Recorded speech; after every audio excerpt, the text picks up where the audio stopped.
মেয়েরা গেটিং মারতে আর সেটিং মারতে খালি পার্কে যা তুমি 100 টাকা লাগাও 300 টিকিট লাগাও।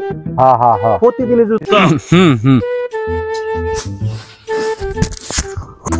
অনেক ব্যবসা তো করলাম। অনেক ব্যবসা তো করলাম, অনেক কিছু করলাম। আমরা মনে করো যে দোকান করলাম, তারপরে যে আমি কয়টা করলাম দোস্ত আগে কই, জুতার ব্যবসা করলাম, কের মালটির ব্যবসা করলাম, মুদির দোকান ব্যবসা করলাম, তেলের পাম্পের দোকান দিলাম, কত জাতের ব্যবসা দিলাম, একটা কিন্তু দোস্ত সাইন করতেছি না। না না না। আর এই যে কয়দিন আগে টিকটক শুরু করছিলাম, এইটাও কিন্তু তুমি দোস্ত সাইন করতেছ না। না না না, এই যে ফেসবুক, টিকটক, ইউটিউব যা আছে সবই তো করলাম, কিন্তু কোনো লাভ তৈল না কোনো কিছু। সব কসু, কোনো কিছু পারছি না।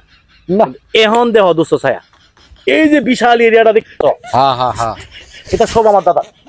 সর্বনাশ, তোমার এনে 300 একর সম্পত্তি আমার দাদা। আই সর্বনাশ, তো ভালো জায়গা। এই 300 একর সম্পত্তি মাঝে যদি দোস্ত সম্পত্তিটা চাই একটু দেখো না দোস্ত।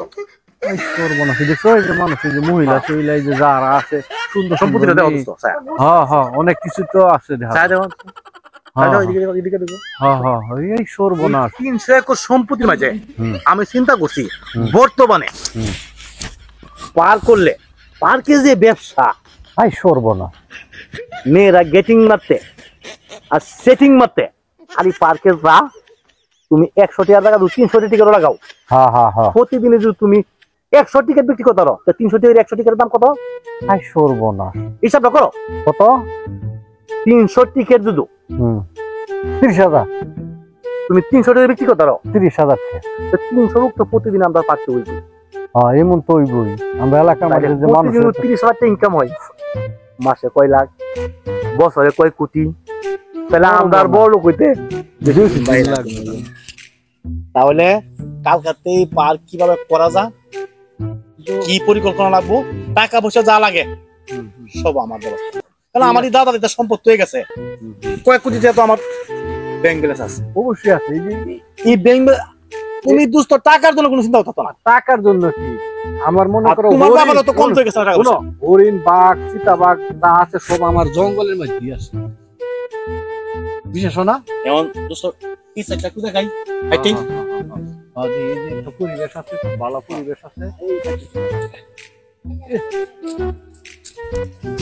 সবই তো দেখা সুন্দর দেখা যাচ্ছে। আই সর্বনাশ, এত সুন্দর জায়গা, আই সর্বনাশ, এত সুন্দর জায়গা। আমার তো মনে করতেছে যে আমার যত প্রজেক্ট আছে ঢাকা শহরে, যত প্রজেক্ট আছে সবকিছু নিয়ে সেই জায়গায়।